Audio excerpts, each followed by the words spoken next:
Antes de continuarmos com essas notícias do Cruzeiro, você que não quer perder uma só atualização sobre o cabuloso, já deixe seu like, inscreva-se no canal e ative o sininho das notificações, porque tem muita coisa acontecendo nos bastidores que você não vai querer perder. Agora vamos para essa notícia que vai te deixar surpreso. A expulsão de Rafael Silva, atacante do Cruzeiro, em um dos lances mais rápidos e polêmicos do Brasileirão 2024, pegou a todos de surpresa. Torcedores e especialistas ficaram incrédulos ao ver o jogador deixando o gramado aos 3 segundos de jogo contra o Atlético Paranaense. E agora, a revelação de detalhes inéditos sobre a participação de um dos assistentes no processo decisório reacende o debate sobre o papel do VAR e da arbitragem em lances capitais. Mas será que essa intervenção foi realmente legítima, ou há algo mais em jogo? Ao divulgar o áudio do VAR, a Confederação Brasileira de Futebol, CBF, trouxe à tona uma nova camada de detalhes sobre o incidente. No centro da controvérsia está Thiago Henrique Neto Correia Farinha, o assistente número 1, responsável por dedurar a cotovelada de Rafael Silva no zagueiro Kaique Rocha, segundos após o apito inicial. Segundo o Bandeirinha, a ação de Rafael foi clara, um golpe com o braço sem qualquer disputa pela bola, já merecendo o cartão vermelho. Mas o que muitos questionam é a rapidez com que a decisão foi tomada e o fato de que o árbitro, Rodrigo José Pereira de Lima, teria seguido a orientação do Bandeirinha sem revisar o lance visualmente. Isso levanta a questão: a decisão foi técnica ou precipitada? Conforme a CBF detalhou, ao ser alertado pelo assistente, o árbitro imediatamente seguiu em direção ao lance e, sem hesitar, mostrou o cartão vermelho para Rafael Silva.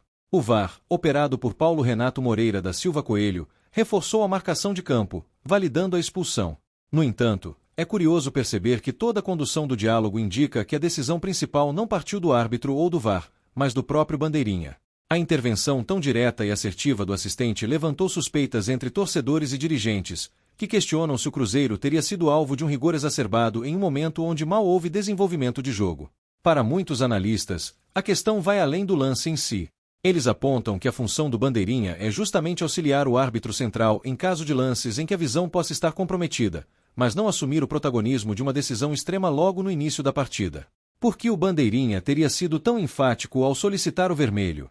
Além disso, não seria mais prudente que o árbitro conferisse o lance ele mesmo no monitor do VAR, conferindo uma segunda avaliação visual para sustentar uma expulsão tão precoce?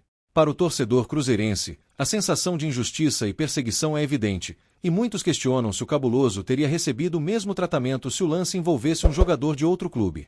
A análise do áudio revela um diálogo breve, porém revelador, que traz à tona as percepções do VAR e do assistente em relação à intensidade da jogada.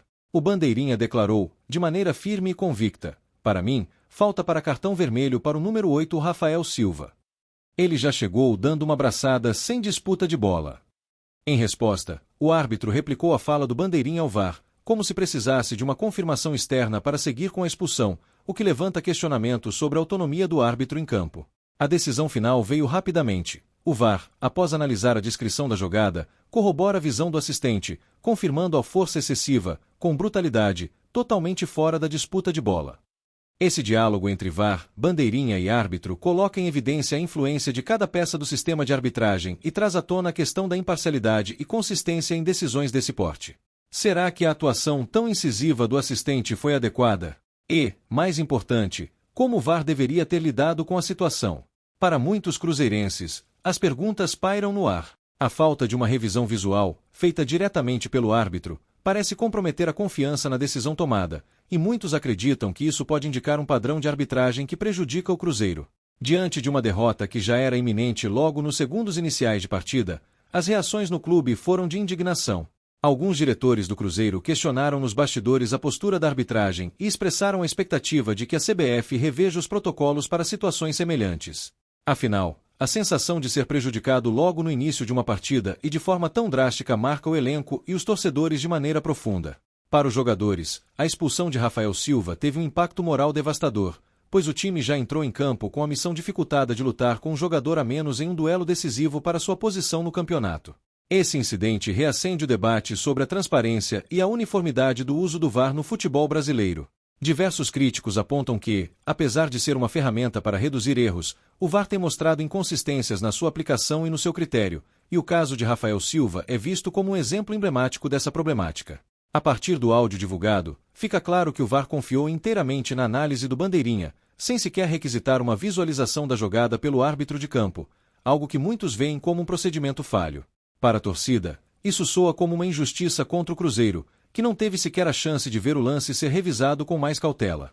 E agora, cabe à CBF lidar com a repercussão dessa decisão, que já foi amplamente criticada pela imprensa e pelos especialistas esportivos. Até que ponto o Cruzeiro foi prejudicado por uma intervenção desmedida da arbitragem? Esse é um ponto que ecoa entre os torcedores, que já cobram explicações mais detalhadas e transparentes da entidade. A polêmica não parece se dissipar tão cedo, e a pressão aumenta para que a CBF reveja as diretrizes para que casos como esse não voltem a acontecer. Agora, torcedor, queremos saber de você, qual é a sua opinião sobre essa expulsão? Você acha que o Cruzeiro foi prejudicado de forma injusta? Deixe seu comentário abaixo, compartilhe sua opinião com a nação cruzeirense e não se esqueça de se inscrever no canal para não perder nenhuma análise sobre o Cabuloso.